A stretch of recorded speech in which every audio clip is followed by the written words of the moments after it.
মানুষ তাকে কতটুকু ভালোবাসে এবং আজকের জানাজায় লক্ষ লক্ষ মানুষের আগমনে তার প্রমাণ। তিনি আপামর বাংলাদেশের জনগণের হৃদয়ে স্থান করে নিয়েছেন।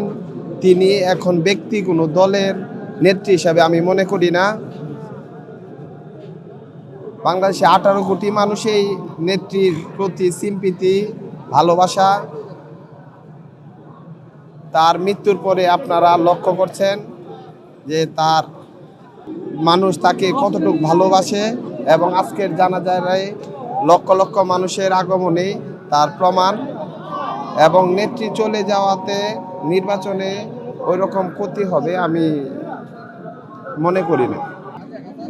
মানে নেত্রী চলে যাওয়াতে সারা বাংলাদেশে স্তব্ধ হয়ে গেছে। নেত্রী, বাংলাদেশের মানুষ চাইছিল যে নেত্রী এই দেশের জন্য, মানুষের জন্য আরেকবার প্রধানমন্ত্রী হওয়ার ইচ্ছা ছিল সারা বাংলাদেশের সমগ্র মানুষের। আমি মনে করি বাংলাদেশের 18 কোটি মানুষ, বাংলাদেশের সকল দলমত নির্বিশেষে নেত্রী এই অসময়ে চলে যাওয়াতে সবাই ভারাক্রান্ত হৃদয় এবং সহানুভূতি অনুভব করছে।